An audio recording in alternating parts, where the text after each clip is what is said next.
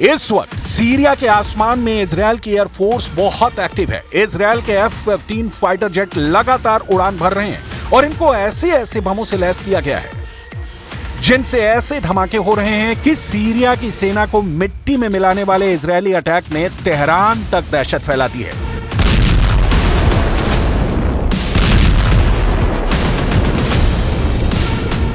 इन हमलों पर जुलानी की भी मुहर लग चुकी है, क्योंकि जुलानी ने ना इसका विरोध किया और ना ही इजरायल से युद्ध करने की ख्वाहिश जाहिर की है, बल्कि ईरान और हिजबुल्लाह को अपना सबसे बड़ा दुश्मन बता दिया है।